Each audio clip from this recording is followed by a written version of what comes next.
Hello, folks. My name is Arun, and I am here in the founder's office, but I take care of the community side. So, if you folks are having any sort of doubts, you can reach out to me on the Discord community. Okay. Now we will just start the session. Just a second. I'll share my screen. Perfect. I hope, folks, my screen is visible. Can I? Can you please tell me one in the chat if my screen is visible properly? Perfect. Thank you. Thank you very much, folks. Today we will be having our 29th virtual meetup. We have two sessions. Session will be taken by Soumen. He's a director and program project management at LTIM Mind. Just a second. A huge shout out to BrowserStack. They are exclusive sponsor for all our community events, and they're premier sponsor for our conferences. Now I'll just call up on the stage Soumen. Soumen will be taking the first session. And hi, Soumen. A very good morning to all of you, and thanks for everyone for joining it at 11 a.m. in the morning. That on Saturday. Yes, just a second. A quick check if I am able to share my screen. Is it visible? Yes, yes, yes. We can. Perfect. Yes, Omen. You can start. I'll just mute myself. Okay. Sure, sure. Thanks a lot. So I'll start off with a quick introduction of myself, what I do, who am I, and how I'm associated with multiple global tech communities, where I work. So my name is Soumen. As you can see, I'm part of LTI Mindtree. I relocated back to India in 2022. Before that, I used to work in. I was based out of Singapore, and right now I'm working with LTA Mindtree. I am taking care of multiple towers here, like the innovation pod of quality engineering, wherein I'm building tools with the most uh, buzz thing in today's world, that is Gen AI. How we are helping with, I mean, the testing, the overall SDLC cycle with Gen AI. So I have spent more than 1.5 decade in quality engineering and test automation. Now I have shifted gears to see and look into the dev side of the story. So I'm pretty much hands-on, and I do a lot of tool development with different tech and different, I mean, for different domains. Apart from my work, I lead a couple of communities. I lead the Atlassian community for chapter Singapore, and also Atlassian community for chapter Kolkata. Then I also lead the browser stack for, I mean, the browser stack community for chapter Kolkata. So I have seen like the browser stack is one of the sponsors of this event. So that's a short uh, introduction about myself. With this, I'll start off the presentation. So I want to start on this on a very, lighter note, like embracing greener practices in quality engineering. So we see the condition of what is happening in today's world, like the global warming, the carbon emissions.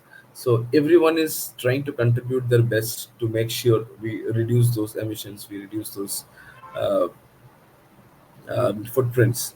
So uh, so being I mean, responsible individual of the community, responsible immunity, I mean, individual of the software world, we also should contribute our best to have greener practices, not only in quality engineering but also overall the software development cycle. So how we can do it, what all things are there, what are the key pillars, how we can optimize our quality engineering space, how we can embrace certain set of philosophy, certain set of culture, so that we bring in those practices that not only help to reduce the carbon footprints or not only help to embrace the greener engineering, but also help in our daily deliverables, cost, etc. So I'll be talking on those in details in my consecutive part of the slide. Can we go to the next slide, please? Yeah. So I'll start off with the case study of Google. So, uh, energy efficient data centers and sustainable software practices. How all of these big tech companies like Google, Microsoft, they all are starting off coming up with energy efficient data centers and sustainable software practices. So they have got certain sustainability strategies and how they are impacting the overall world without compromising on their tech innovations and without compromising on their tech development that they're doing across. So with this, their sustainable strategies are basically renewable energy commitments. So when I say renewable energy commitments, as like Google has been leader in the renewable energy procurement. So it's aiming to match 100% of its global electricity use with renewable purchases. You might have heard, like in 2021, Google has consistently met its goal, significantly reducing the carbon footprint. Also, AI for data center efficiency, like it has got various artificial intelligence algorithms that would optimize the energy usage in the data center. We know, like these data centers emit huge number of carbon emission, huge number of footprints that really impacts our own home, that's our own earth. So they have come up with machine learning algorithms that analyzes data from thousands of sensors, IoT devices, that would predict and manage the cooling systems more efficiently. And this initiative is led by something called DeepMind, and it has brought in a miracle. So it's like 40% reduction of total uh, used energy for cooling. Then we have got carbon intelligent computing, where Google introduced a new approach. It's called carbon intelligent computing, which shifts the workloads to times and the locations where the renewable energy is available. So it's kind of it shifts their workload, or the data communication, where they see most of the time. Say for example, it's if you see the solar system, it's like it's day in India and it's night at US. So based on this time zone, what they do, they have formed an intelligent algorithm, like, so they shift the workload by taking, i mean putting that, the centers, the servers and all in from India during the daytime, so that they can consume the solar energy. So this is how they operate the carbon intelligent computing. So efficient software development, practices. So this topic I'll come in detail when I go across the slide. How Google has done efficient code, efficient uses of the resources, virtualization, containerization, uses of automation to put the minimal use of the energy, yet without compromising on the efficiency. Then also it has come with sustainable design architecture, where the data centers are built in with certain sustainability in mind, where we are kind of uh, having advanced cooling techniques. So you might have heard about Google's Hamina data center, that's in Finland. So that's quite big among its class, and it's kind of, they uses the salt water to do the cooling of the of the heat that is being emitted from the data center. So these all are the best practices or the sustainability strategies that Google has met, or Google has meant to achieve their sustainability goals as part of their OKRs of the organization. And when it comes to the energy savings, it comes to data, like, so it's like AI driven cooling system, the one that I suggested. It reduces the energy that's by 40%. And Google, and this, the overall consumption of Google's data center has been only 15%, so it has got reduced a lot. Reducing carbon emission, like, so by matching its energy uses with renewable energy and implementing carbon intelligent computing, Google significantly reduced its carbon footprints. So the Google at this point of time, they claim is like they have reduced by half of this energy emission thing. And we all know, like, I mean, they have got certain sustainability as part of their goal, organizational goal. So it's effort, they have positioned it as a leader in achieving that, I mean, sustainable tech practices. Also, they have developed a lot of AI driven cooling system and carbon intelligent computing, as I have cited, like that across the geolocation based on the renewable sources, it switches its data centers at the forefront to achieve the sustainable technology solutions. So this is in a short form, I'll tell, like Google has come up with this all sustainable thing as part of their ecosystem, and they have achieved the goal. And is I mean, we do have similar case studies for I mean, Microsoft and Meta and all. So every organization have got to have certain sustainable goals. I'm sure, like, I mean, your organization will also have something like that. So how to help towards achieving this is, I mean the sustainability, we will be talking about more in detail. Can we go to the next slide, please? Yeah. So before we start off with this, we need to understand. So what is the green uh, software development? So it is basically, I mean, designing, deploying, developing the software with minimum environmental impact. We should focus on the energy efficiency, resource optimization, and also sustainable practices throughout the software lifecycle. So I'll go in detail, like what type of resource optimization we should do, what types of sustainable practices we should bring into the system in order to have uh, in order to have a green software development life cycle. Also, the benefits, as I mean already told, like we have got environmental impact, cost savings, and regulate and the reputation, regulation, and compliance. So coming to this benefits, I'd like to say a couple of more points to it, like cost savings. So when I tell cost savings, I mean lower energy cost for data centers and cloud services, and also reduced hardware expenses through optimized softwares. Reputation and compliance, I mean, like enhances corporate social responsibility profile. So every organization, as I told, they have their CSR profile, and they have to abide by certain give back to the society. I mean, give back to the universe, kind of the philosophy. And it should also comply with the environmental regulation and standards. So also I mean like to bring in certain data points which I have collected from different sources, from Gartner, Forrester, and also IEEE. Like the data centers consume about 1% of total global electricity. So just remember, we are I mean writing something on Chat GPT, and it is fetching me some good result, and I'm very happy with that. Like Chat GPT is my AI assistant, and I can do much more with that. But behind that, we have several GPUs running. We have several data centers or the data lakes that are being I mean working behind. So all of these data centers consume about 1% of total global electricity, that is being reported by Gartner. And 2025 data center energy consumption would be triple. So today, so it would be triple. So what we had last year.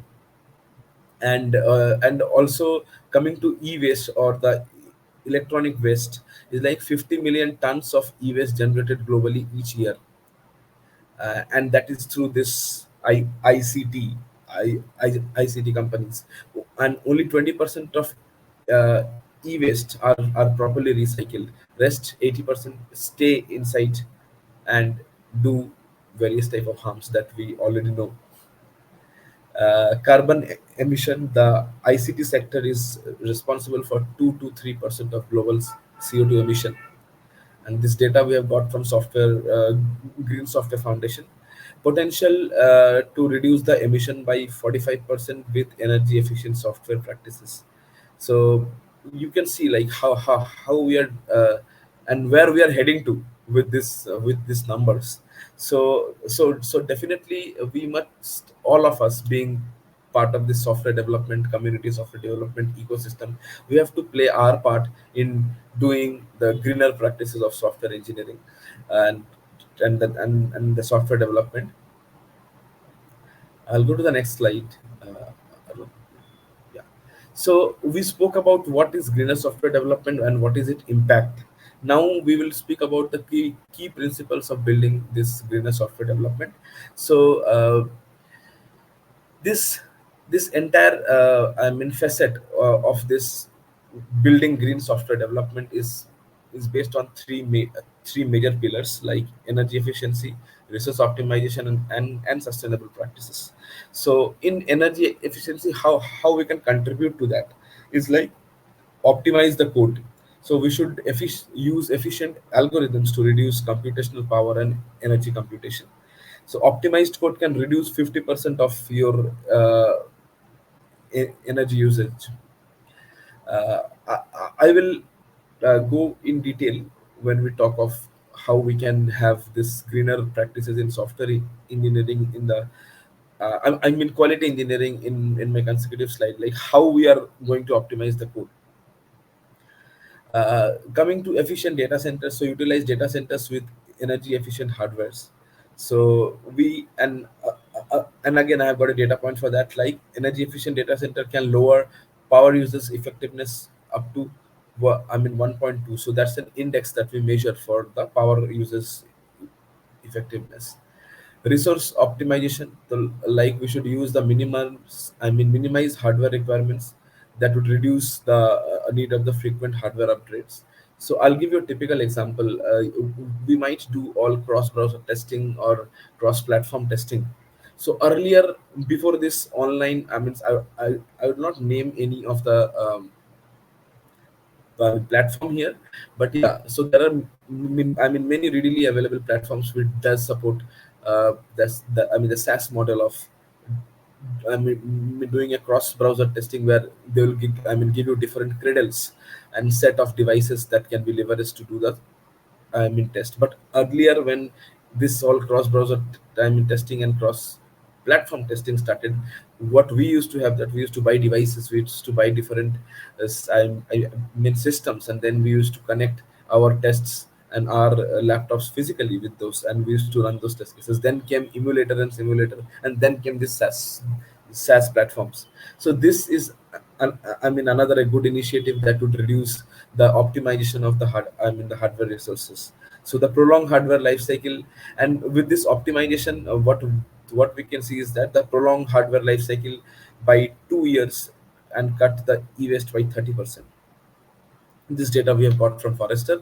So cloud services is like use cloud providers to prioritize the renewable energy. So what example I was giving right now is this. So the major cloud providers provides aim for 100% renewable energy by 2030.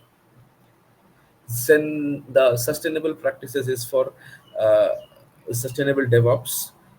So implement practices that would reduce the resource usage to improve the efficiency. So again, IEEE data shows like continuous integration and delivery can embrace software efficiency by 20%.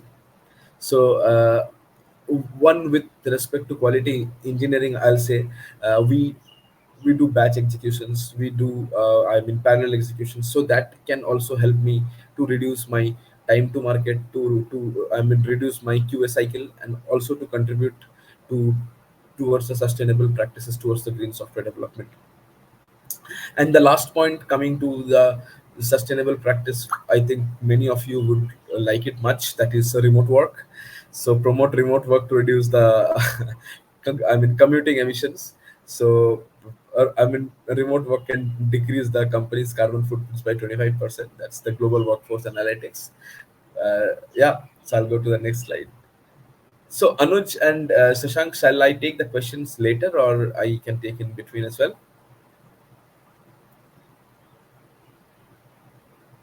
Yeah, we have kept around 15 minutes at the end. Folks, please make sure you folks are asking all the questions in the Q&A tab, okay? Yep. Thank you very Okay. much. You have posted that. Yep. Sure. Sure. So, so coming to what is sustainable quality engineering. So, So sustainable quality engineering is basically, I'll go with the definition: quality assurance practices that prioritize energy efficiency and environment sustainability. And the focus area is like efficient testing processes, resource optimization, minimizing the environmental impact through the QA life cycle. So in a particular QA life cycle, what we see is that what is environmental impact. So reducing the energy consumption in testing environments. So we often the see the practices is like we have got multi environments, and we and many often it is seen like we don't use the environment, but it is provision for us. So this auto spawning of environments, so that is a good practice that we should follow. Then I mean, lowering the carbon footprints by using eco-friendly tools and practices. Then coming to cost efficiency, so optimized testing reduces the electricity cost. As I told, when we run in batches, overnight batches, we don't run like in, I mean, we are doing execution and then we are running it half of the test cases. Then, I mean, again after some time we hit another. I mean, we run another test case. So in we are trying to cut down this short incremental runs and uh, putting it in batches, deploying it with continuous testing pipeline, deploying it with the continuous deployments also. So that would reduce my that will help me to use the efficient use of the hardware resources. Also to adhere with the environmental I mean regulations and standards, and prepare us for future ready sustainable mandates, as every organization has got certain sustainable goals to reach and to attain. So then we see the last sustainable thing is like market and the brand benefits. So this is like growing preference of sustainable products and services, and brand reputation enhances corporate image, demonstrate corporate social responsibility. I'll tell a small story here. Like I mean, recently I was working on one of engagement where customer was more focused on this, I mean, sustainability thing. So they we I mean provided a solution, and we had this, I mean, sustainability element to it, and they were pretty much overwhelmed. And the approach, or the, I mean, the methodologies or the tool sets that we I mean provided, that was pretty much aligned with their corporate social responsibility on the sustainability goals, and it was pretty much good, and we were really appreciated, and we were awarded this that particular piece of work. So again, after this I'll show some of the data here, like how the different areas of testing is going to contribute towards the sustainability goals. Like automated testing can reduce the energy usage by 30% compared to the manual testing. So this is something we all know.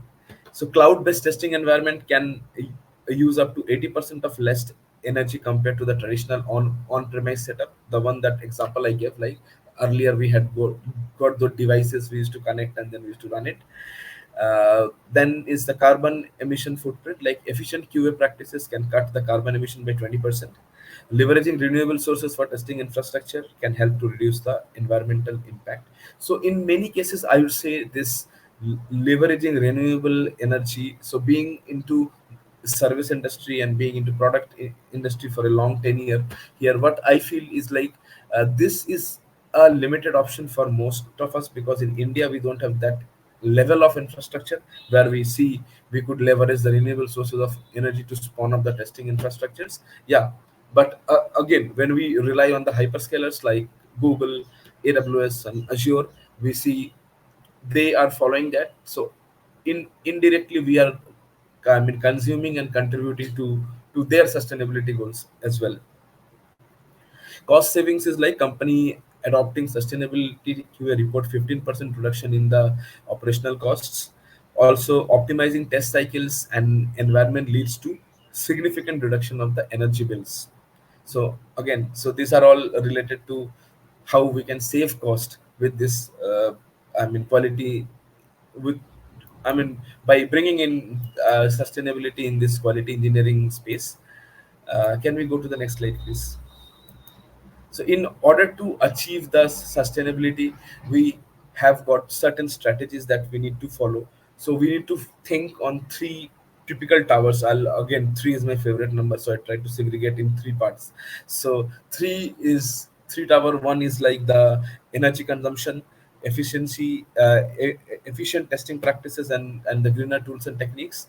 So testing processes can be energy intensive, significantly impacting the project's carbon footprint. So software testing can consume up to 40% of overall. I mean, this is the data that we got from IEEE. Is like this software testing, this entire testing phase, it contributes to 40% of the overall software development. Software development's budget. So we need to work on these 40% to make it less. So that should be our goal, and that's what we are trying to meet.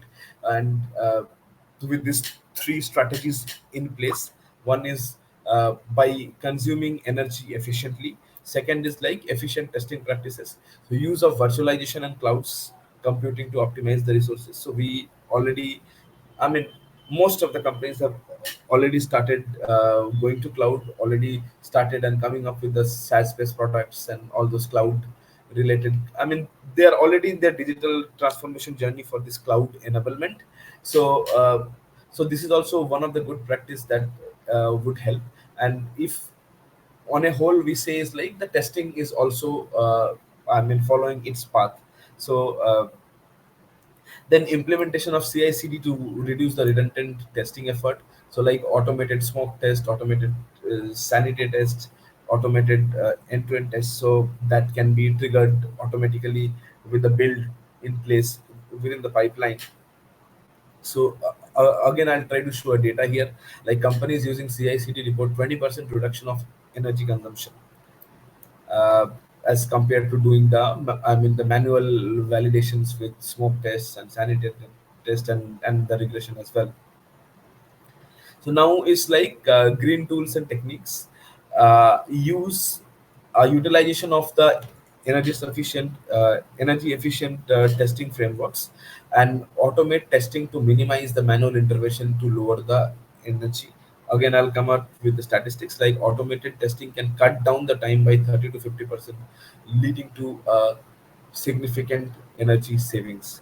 And also indirectly, or maybe directly, I'll say it is leading to faster time to market, leading cutting down the quality is timeline and helping them to kind of achieve their goals faster.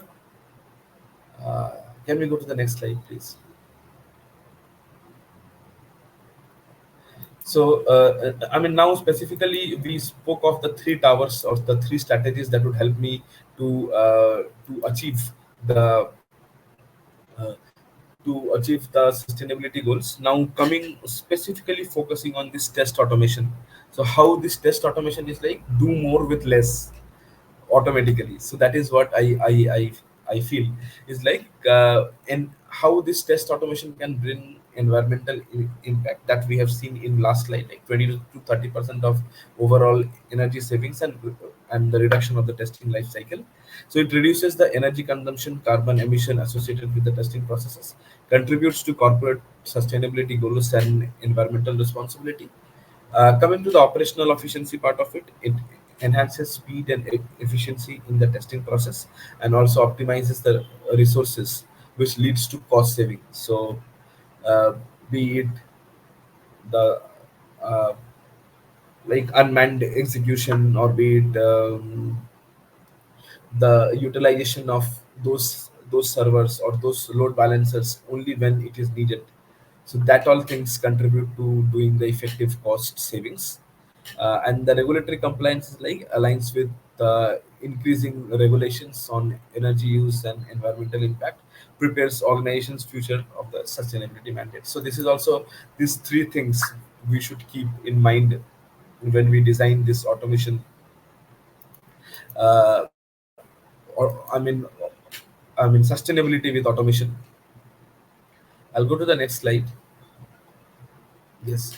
So this will be my last slide, where how we need to strategize sustainability into test automation space. Again, I tried to pull it in four towers.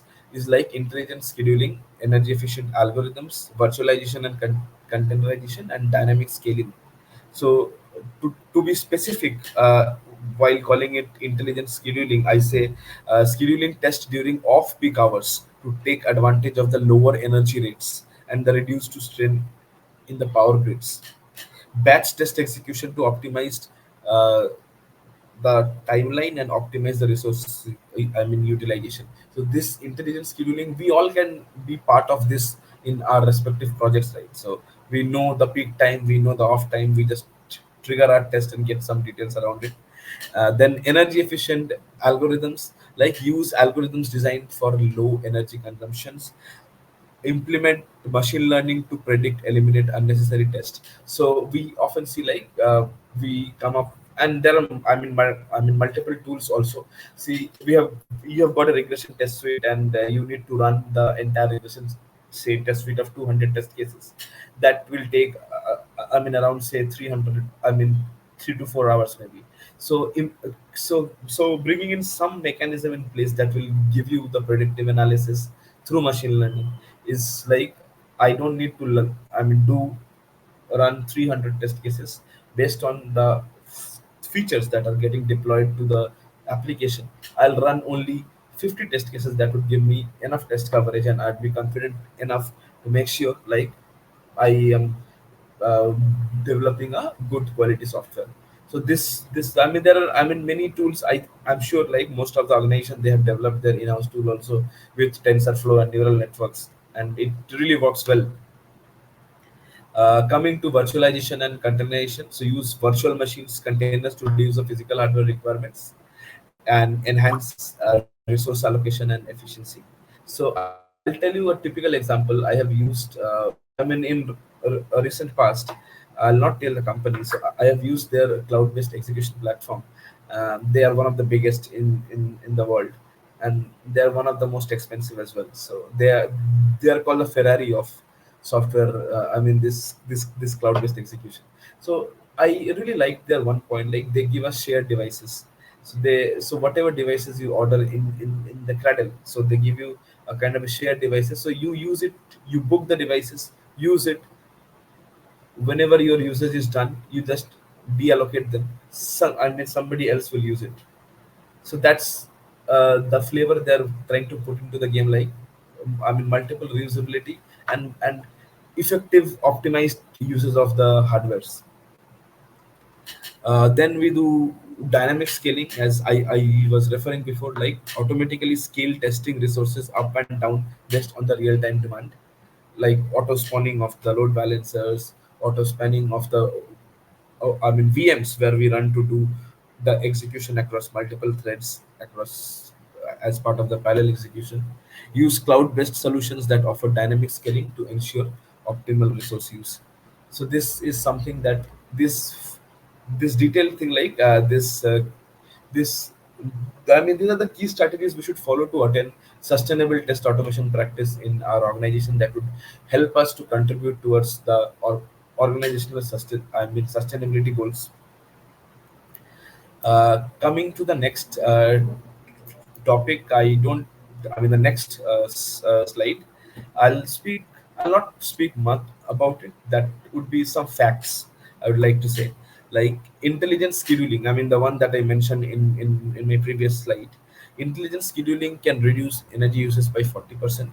Then virtualization and containerization can cut down the consumption by 60% as compared to the traditional methods. That's as per Gartner 2022 results. Carbon footprint reduction is like sustainable test automation practices can lower carbon emission by 30%. And cloud-based dynamic scaling reduces unnecessary energy consumption for further minimizing the carbon footprints. Also, companies adopting sustainable test automation report 20% reduction in the operational costs. This was the report we have seen from Accenture. And also, energy efficient testing frameworks lead to significant savings in your electricity bills. So, if we adopt these all practices in our daily habit or as part of our daily doings, so we are contributing to many factors like We are contributing to reduction of cost, faster time to market, and also we are contributing the best thing, that is sustainability.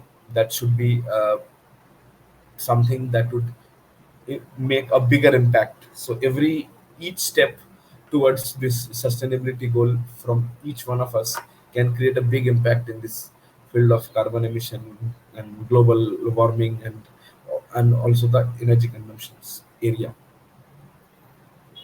With this, I end my presentation. I'll be happy to answer questions.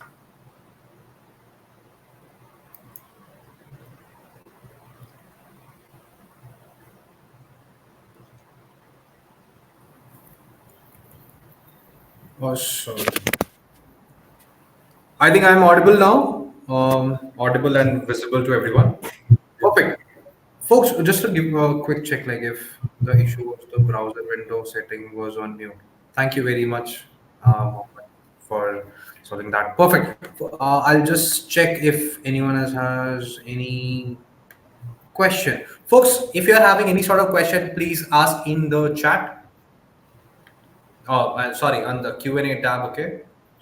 Or if you have any further questions later on, you can ask me in LinkedIn also. I'm pretty much available there, and I'm pretty much active as well. Yep, perfect. No questions. If you're not having any question, you can type one in the chat. Just to make sure that if your chat box is also working, can you please type one in the chat? Everyone?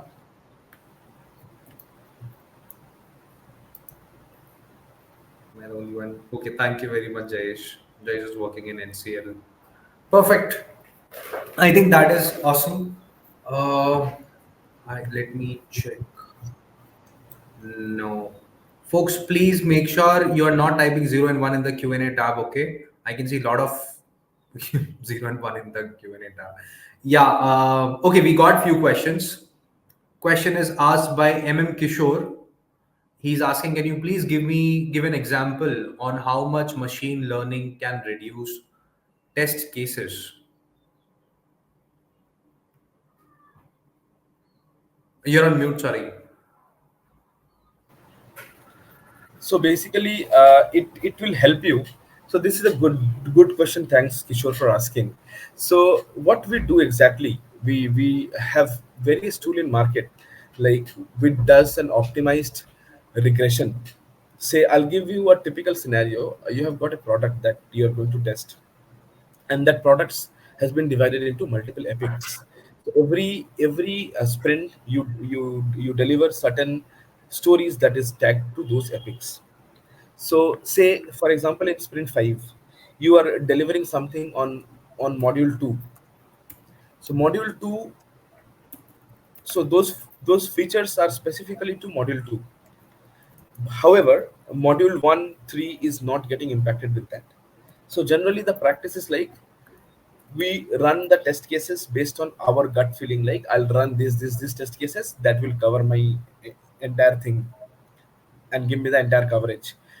The I mean, one option is this, and the second option is we run the entire regression suite.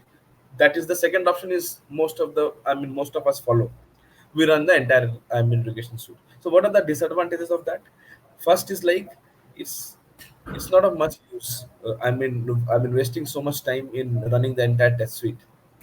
Secondly, I'm not bringing in value to the system. If in spite of running those, I would do some other testing on top of it, exploratory test or monkey testing kind of thing, that would be more value to for me to bring in more defects, to predict more defects, to maybe something might be something which is coming out is not part of the requirement as well. So that time is getting wasted in complete running the regression.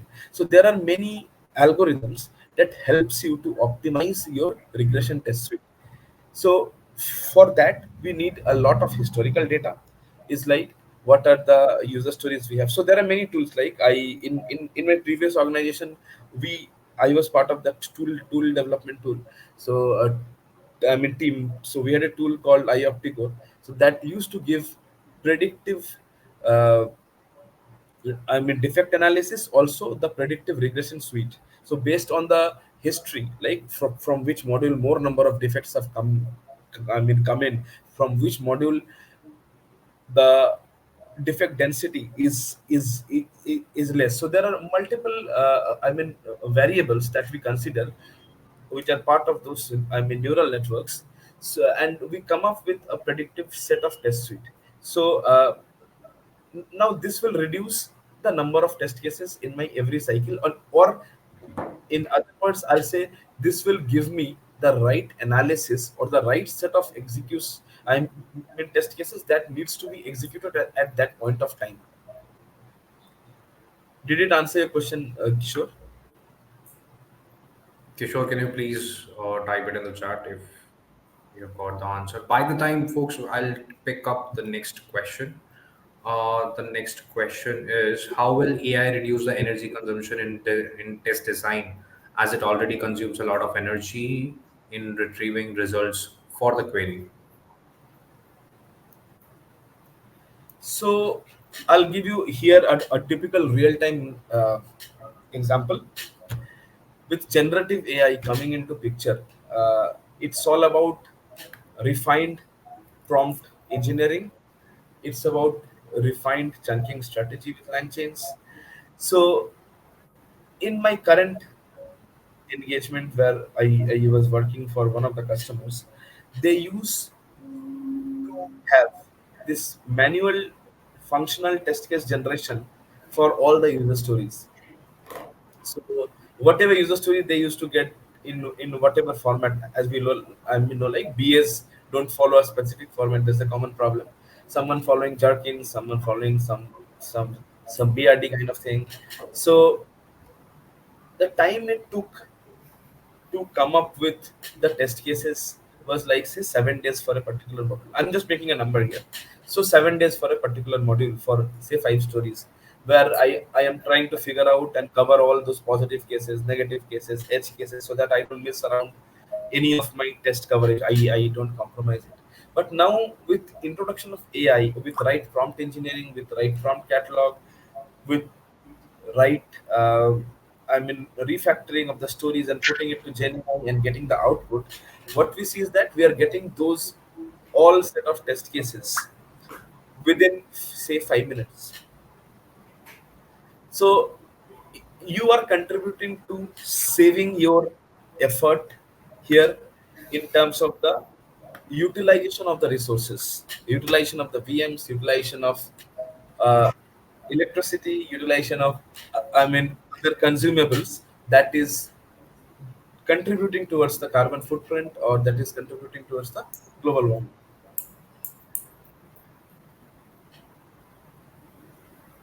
Okay. Perfect. Just a second. I think, folks, this will be the last question, okay, which I'll be picking up. Since QA is most important gatekeeper, 40% of energy usage should be fine, right?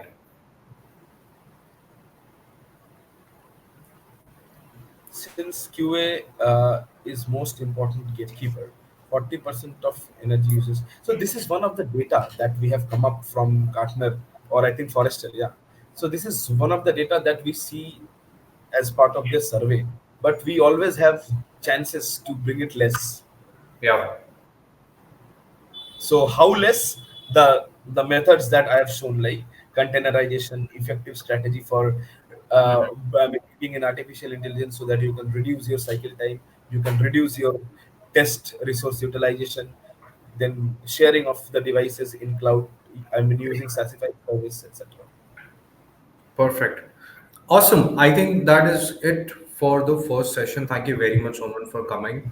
I am pretty sure you'll be contributing in the community a lot more Absolutely, yeah. from now onwards. And folks, if you're having any sort of doubt, you can reach out to him via mail or on LinkedIn. Where can they reach out? They You can are reach on LinkedIn. I'm okay. pretty much active. Yeah. Perfect. So, one folks, you can reach out to him via LinkedIn. Okay. And if you're having any sort of doubt, you can reach out to me also. I'll surely connect you with him. Okay. Thank you very much, Asma. Really happy to hear that. Yeah. Thank you very much, Soman, for doing this Thank session. you. We'll surely keep in touch. Okay. Absolutely. And if you need any help you can reach out to me. Thank you very much.